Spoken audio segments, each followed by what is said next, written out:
Assalamualaikum warahmatullahi wabarakatuh. Perkenalkan, nama saya Nirwana. Di sini saya akan menjelaskan beberapa tema. Yang pertama itu adalah hubungan bilateral. Hubungan bilateral merupakan jenis hubungan yang melibatkan dua pihak. Biasanya digunakan untuk menyebut suatu hubungan antar dua negara. Khususnya hubungan ini menyangkut bidang politik, ekonomi, dan budaya. Contoh hubungan bilateral itu adalah antara Cina dan Indonesia, di mana Cina siap menerima lebih banyak impor dari Indonesia dan mengembangkan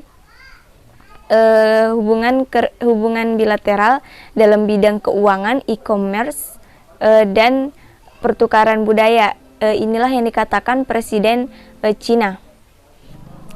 Tema yang kedua adalah ekspor, impor, tarif, proteksi, dan dumping, di mana ekspor merupakan barang dari luar negeri didistribusikan ke dalam negeri, sedangkan impor barang yang ada di dalam negeri didistribusikan ke luar negeri. Itu ada penetapan tarif. Penetapan tarif ini adalah pembebanan atas barang dagangan yang melewati daerah pabean. Penetapan tarif ini bertujuan untuk atas perlindungan bagi perusahaan-perusahaan industri yang baru tumbuh. Kemudian proteksi itu merupakan perlindungan dalam perdagangan. Kemudian yang ketiga, dumping. Dumping merupakan kebijakan harga jual di pasar luar negeri lebih murah daripada harga jual dalam negeri. Kebijakan ini bertujuan untuk menguasai pasar internasional secara jangka panjang. Tema yang ketiga adalah kebijakan luar negeri Indonesia dalam perdagangan internasional. Yang pertama itu kebijakan politik proteksi, di mana kebijakan ini secara langsung dari pemerintah untuk melakukan perlindungan terhadap industri yang merupakan pelaku impor. Kebijakan ini bertujuan untuk menambah lapangan pekerjaan, memaksimalkan produksi dalam negeri, menjaga kestabilan perdagangan internasional, dan memelihara tradisi perdagangan. Kemudian yang kedua, kebijakan bea cukai dan tarif. Dengan adanya kebijakan bea cukai dan tarif ini, barang dari luar negeri, baik dalam negeri maupun luar negeri, itu merupakan barang legal. Jadi tidak ada lagi barang ilegal. Jadi sesuai dengan kebijakan bea cukai dan tarif, dan dilakukan hingga saat ini. Kemudian kebijakan yang ketiga adalah kebijakan politik free trade atau kebijakan politik perdagangan bebas. Kebijakan perdagangan bebas ini untuk melakukan perdagangan ke negara lain, tidak melarang negara lain untuk melakukan perdagangan di negara lain. Alasannya ini negara terus melakukan perdagangan internasional. Dengan adanya ini maka negara lain bisa melakukan perdagangan di luar negaranya. Kemudian yang keempat adalah kebijakan impor. Pemerintah melarang melakukan impor untuk melakukan perdagangan dengan alasan tertentu. Jadi impor barang itu menjadi turun, harga barang mengalami kenaikan yang tinggi, produksi barang makin meningkat dan jumlah barang menurun. Jadi ada namanya kebijakan impor. Kelima, kebijakan politik autarki. Kebijakan perdagangan autarki ini menekankan pada untuk menghindari pengaruh yang datang dari negara lain. Kemudian kebijakan subsidi yang keenam. Kebijakan ini memberikan dampak dari perdagangan internasional. Dampaknya yaitu harga barang tetap, produksi barang dalam negara itu meningkat, impor barang turun, dan jumlah barang pada pasar tetap. Kemudian yang ketujuh itu adalah kebijakan kuota. Kebijakan kuota ini untuk pembatasan kuota supaya barang yang masuk dalam negeri dan keluar negara itu menjadi seimbang, jadi balance antara barang yang masuk dan barang yang keluar. Kemudian kebijakan dumping. Pemerintah mengeluarkan kebijakan perdagangan internasional dumping itu sebagai diskriminasi harga. Kemudian yang kesembilan itu adalah kebijakan premi, di mana kebijakan ini adalah sebuah bonus akan diberikan pada produsen yang mencapai target penjualan dari pemerintah. Misalkan pemerintah memberikan target penjualan kepada seluruh seluruh produsen yang ada di Indonesia. Misalkan target penjualannya itu adalah 100 piece. Jika ada perusahaan yang mencapai target penjualan yang ditetapkan oleh pemerintah, maka akan mendapatkan premi atau bonus dari pemerintah. Kemudian yang ke-10 itu adalah kebijakan larangan pembatasan ekspor dan impor. Kebijakan ini menghindari supaya tidak ada barang yang masuk ke dalam negeri secara ilegal sehingga terbukti sangat aman. Ini sudah dijelaskan tadi pada tema yang kedua, yaitu kebijakan bea cukai dan tarif. Jadi semua barang yang masuk dalam negeri itu sudah melalui bea cukai dan tarif, sehingga barang yang ilegal tidak dapat masuk ke dalam negeri kecuali sudah melalui kebijakan bea cukai dan tarif sehingga menjadi legal. Tema yang keempat itu IMF, World Bank, APEC, OPEC, ASEAN, Uni Eropa terhadap perdagangan internasional.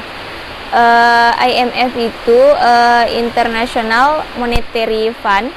Lembaga ini bertujuan untuk meningkatkan stabilitas keuangan, memfasilitasi perdagangan internasional, mendorong tingkat ekonomi dan lapangan pekerjaan, kemudian mengurangi tingkat kemiskinan dunia. Kemudian yang kedua itu World Bank atau Bank Dunia, merupakan sebuah lembaga yang memberikan pinjaman terhadap negara berkembang untuk program pemberian modal. Tetapi tujuan resmi World Bank itu sendiri adalah mengurangi tingkat kemiskinan. Kemudian yang ketiga APEC. APEC itu Asia Pacific Economic Cooperation. Jadi tujuan APEC ini untuk meningkatkan perdagangan bebas di wilayah Asia sampai Pasifik. Kemudian OPEC, Organization of the Petroleum Exporting Countries, OPEC. Jadi OPEC ini bertujuan untuk mengatasi masalah-masalah terkait dengan produksi, harga, dan hak konsekuensi minyak bumi dengan perusahaan-perusahaan minyak lainnya.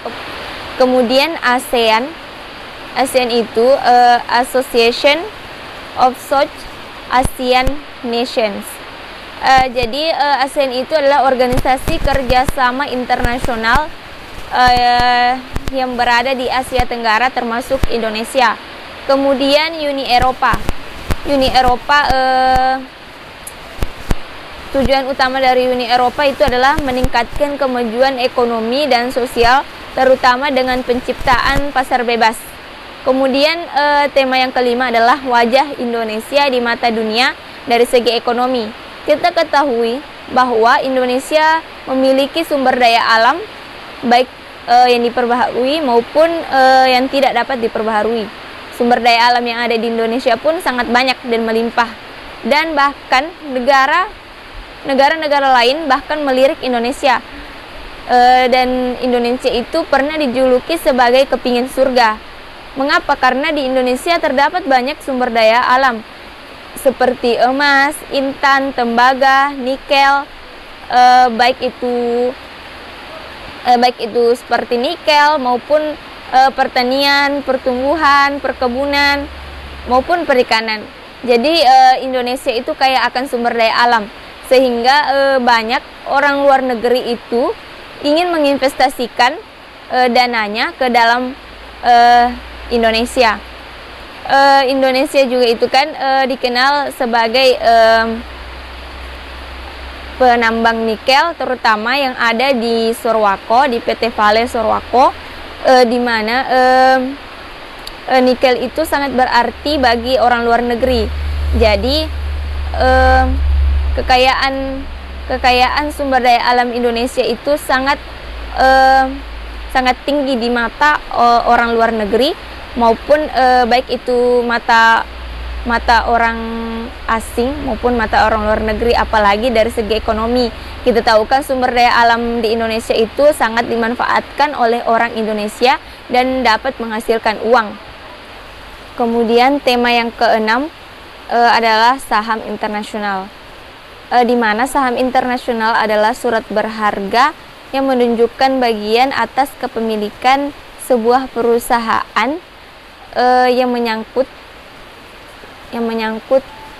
internasional. Yang ketujuh, dampak kebijakan obor One Belt One Road terhadap Indonesia. Jadi kebijakan obor ini dari Cina, Presiden Xi Jinping. Jadi kebijakan ini merupakan program yang diinisiasi oleh Presiden Cina Xi Jinping pada tahun 2013 yang lalu. Program ini bertujuan untuk membangun infrastruktur darat, laut, dan udara secara besar-besaran untuk meningkatkan dan memperbaiki jalur perdagangan dan ekonomi antar negara di Asia dan sekitarnya. Jadi kelebihan program ini sendiri adalah menyediakan dana yang besar bagi anggotanya. Kemudian dampak positif obor ini bagi Indonesia yaitu proyek obor ini memiliki fokus pada penggunaan simpanan devisa Tiongkok yang dapat disetujui dan melimpah. Simpanan devisa ini kemudian digunakan oleh pemerintah Tiongkok untuk memberi pinjaman pada negara-negara berkembang untuk melakukan pembangunan baik darat, laut maupun udara.